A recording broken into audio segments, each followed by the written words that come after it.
Вы смотрите «Вести Тимана-Сосногорск». В студии Влада Гришаева. Здравствуйте.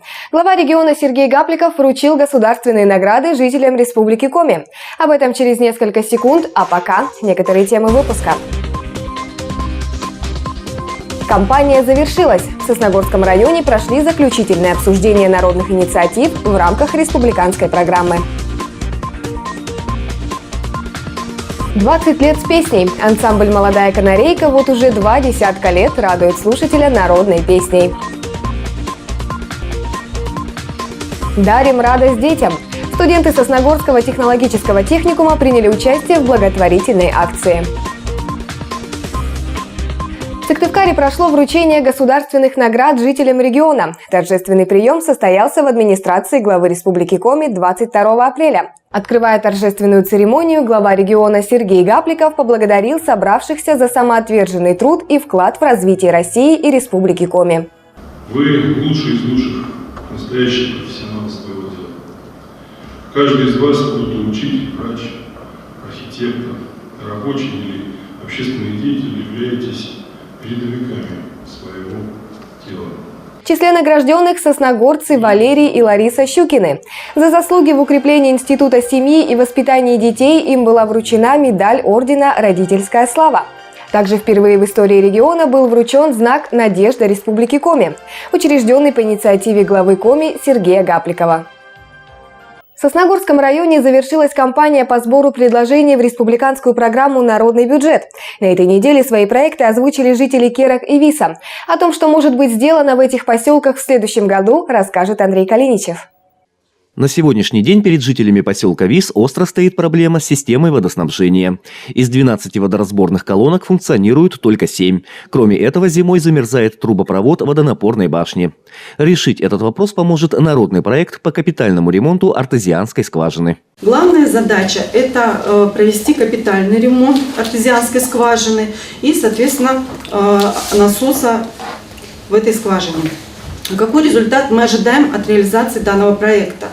Первое – это значит создание благоприятных условий жизни, в том числе, первое – это повышение надежности работы системы водоснабжения, обеспечение жителей поселения бесперебойным водоснабжением, постоянная доступность воды. Вы можете пользоваться водой в любое удобное время без каких-либо ограничений по объему водопотребления. Говорили о системе водоснабжения и в поселке Керки. Первый народный проект, вынесенный на обсуждение местных жителей, предполагает ремонт и очистку колодца общего пользования по улице Лесной. Необходимо очистить дно от посторонних предметов и наплывшего грунта. Также требуется углубление дна и ремонт сруба. Цель данного проекта заключается в том, чтобы обеспечить жителей поселения чистой питьевой водой. Также привести данный колодец в эстетический вид. Кроме колодцев, водой жителей Керок обеспечивает водоразборная колонка. На сегодняшний день в поселке она одна и уже нуждается в замене. Данные работы также были предложены в республиканскую программу. Данная водоразборная колонка работает неудовлетворительно. То есть в зимний период она очень часто замерзает, образовывается наледь и также имеются перерывы в воде, в работе. В данном поселке имеются колодцы, но когда уровень воды снижается, жители, соответственно, пользуются вот этой данной единственной водоразборной колонкой. Поднимался на обсуждение народных проектов и вопрос благоустройства территории поселка Керки. На сегодняшний день населенный пункт нуждается в дополнительных бункерных площадках для сбора мусора. Их установка планируется на улицах Станционной и Железнодорожной. И почему именно эти две улицы бункерные площадки? Потому что в период межсезонья туда не может проехать транспорт, который осуществляет у вас сбор ТБО помешочно. И поэтому вот запланировали на 2020 год установить туда бункерные площадки. Создание комфортных условий для местных жителей тоже важная часть народного бюджета. На сегодняшний день в Керках проживает немало малышей. Долгожданным подарком для них и их родителей может стать новая детская площадка. Планируемое место установки – это улица Лесная в районе спортивной площадки, спортивного комплекса, который на сегодняшний день у вас уже существует. Ну и, конечно же, эффективность проекта, она неоспорима. Это и досуг детей, и у детей появится возможность и гулять, и развиваться. Ну и, конечно же, это коллективная игра, где дети могут совместно играть друг с другом и в то же время приобщаться к здоровому образу жизни. Все народные проекты получили поддержку местных жителей. Кроме этого, керкинцы прямо во время обсуждения добавили еще 2 предложения. Благоустроить территорию возле Поклонного креста на въезде в поселок и обустроить мостовой переход через ручей по улице Лесной. Эти и другие проекты жителей Сосногорского района будут направлены в администрацию главы Республики Коми. Получившие одобрение будут реализованы в 2020 году. Из поселков Керки и Вис Андрей Калиничев и Евгений Юрин, Вести Тимана, Сосногорск. Жители республики смогут увидеть концерты лучших коллективов в режиме онлайн. Об этом рассказал министр культуры региона Сергей Емельянов на заседании правительства Республики Коми. По словам министра, в этом году в рамках проекта «Цифровая культура» регион получит на создание виртуальных концертных залов более 12 миллионов рублей. Они появятся в 4 городах республики – Инте, Усинске, Ухте и Сосногорске. Первый такой зал мы открыли в прошлом году в Коми республиканской филармонии. И в следующем году откроем в оставшихся городских территориях, тем самым охватив сетью виртуальных концертных залов все без исключения города Республики Коми. Проект «Цифровая культура» предполагает также создание виртуальных выставочных проектов, организацию онлайн-трансляций знаковых мероприятий на портале kultura.rf, оцифровку книжных памятников и включение их в национальную электронную библиотеку.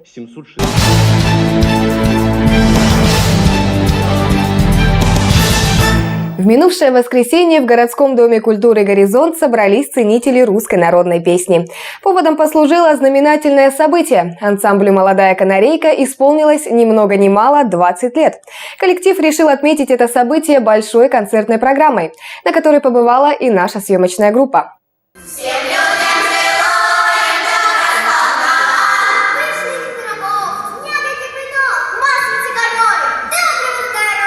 Выступление этого коллектива всегда праздник. И не только для сосногорского зрителя. За 2 десятилетия ансамбль покорил просторы России. У коллектива более сотни наград, а в репертуаре огромное количество обрядовых, плясовых, лирических русских народных песен.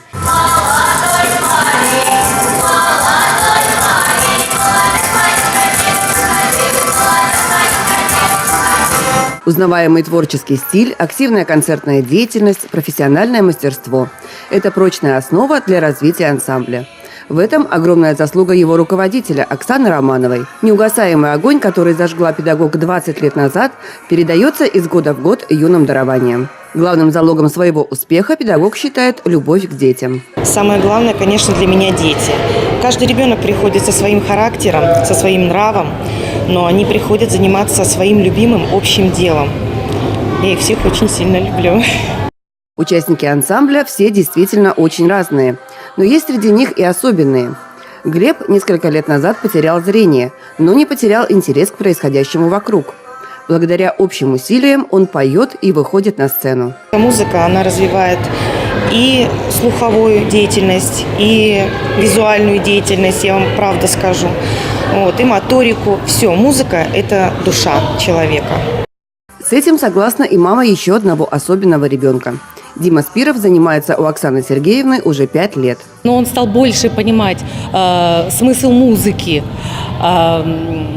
Прежде чем они изучают новую песню, они ее раскрывают, понимают смысл, суть этой песни, чтобы он мог выразить не только голосом и жестами.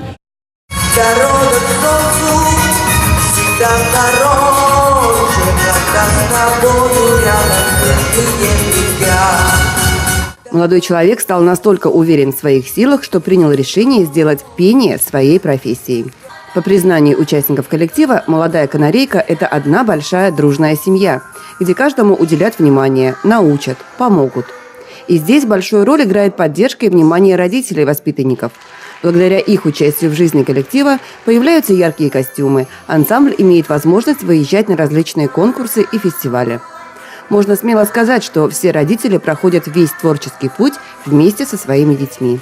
И даже более того, родители, по примеру своих детей, тоже становятся артистами. Так случилось в семье Зобневых. Елизавета, дочь моя, занимается, значит, она была когда маленькой, она у нас пела везде, где только можно, и в ванной, и в душе, и на даче. Вот. И я ее отвел к Оксане Сергеевне. Оксана Сергеевна сказала, посмотрим, что получится. Вот с нее и получилось. Вот уже на протяжении 5 лет она у нее занимается вокалом, поет и сольно выступает. Как-то получилось, что Оксана Сергеевна позвонила, говорит, у нас, говорит, в коллективе купальница, говорит, не хватает мужских голосов. Ну, я пришел, попробовал, она сказала, что получается. И вот уже 3-й год я выступаю в коллективе «Купальница». И совместно с молодой канарейкой везде выступаем. То, что русскую песню можно любить всей семьей, Оксана Романова доказала собственным примером. Обе ее дочери пошли по стопам мамы. И в такой день не могли обойтись без поздравлений.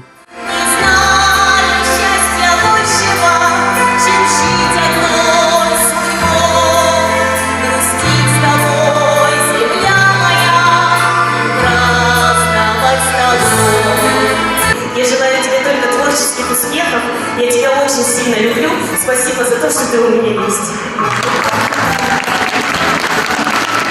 Сегодня в ансамбле занимается 23 человека. Возраст юных артистов от 8 до 16 лет. За 20 лет существования ансамбля сменилось не одно поколение его участников. Первые выпускники – это уже взрослые, состоявшиеся люди, жизнь у которых сложилась по-разному. Но всех их по-прежнему объединяет любовь к песне. Поздравить своего педагога в день юбилея пришла выпускница первого состава молодой канарейки Татьяна Ромашкина. Я училась в школе, мне было 10 лет, и Оксана Сергеевна пришла к нам работать учителем музыки. И тогда она взяла меня заниматься сольно. И, естественно, привила мне любовь к народной музыке. Ансамбль не ограничивается только собственными номерами. Для создания ярких концертных программ коллектив сотрудничает и с другими творческими коллективами – вокальными, хореографическими и даже инструментальными, как, например, оркестр «Аллегро» детской школы искусств Нижнего Одесса.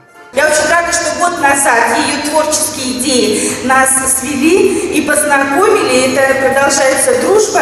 И, надеюсь, она еще будет продолжаться очень долго. Примите от нас, пожалуйста, цветы с юбилеем. В юбилейный вечер звучало большое количество поздравлений не только от поклонников, но и от руководства. Ансамбль «Молодая канарейка» – это яркий пример высокого профессионализма и мастерства. Ваши выступления вызывают восторг. Вызывают чувство гордости за богатую и самобытную историю русской песни. 20 лет по мерилам человеческой жизни – это только начало творческого пути. Это тот возраст, когда уже есть опыт и еще очень много сил и энтузиазма для дальнейших свершений.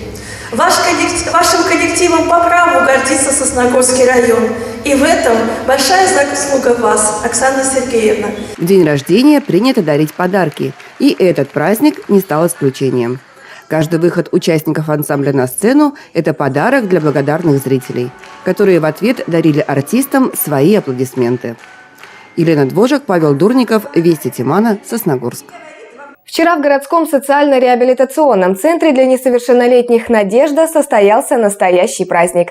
С благотворительной акцией детей посетили студенты Сосногорского технологического техникума.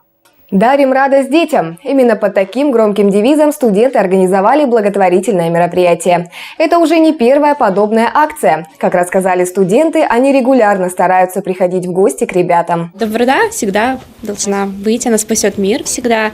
И мне кажется, это является главным слоганом жизни, что доброта – это важно, доброта должна существовать всегда в людях, в сердцах людей, в душах людей.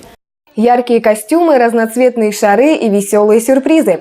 Студенты организовали целый столик добра с разными игрушками и книгами для детей. В этот день в гости к ребятам пришли Фунтик, Карлсон, Красная Шапочка и Хитрый Лис. Кто зайца обманул? Наш? Лиса!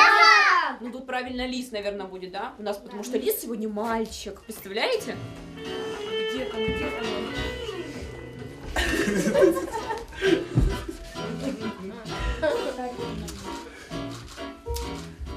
Самый хитрый и обаятельный лис к вашему... Сказочные герои вместе с детьми разгадывали загадки, водили хороводы и участвовали в различных играх.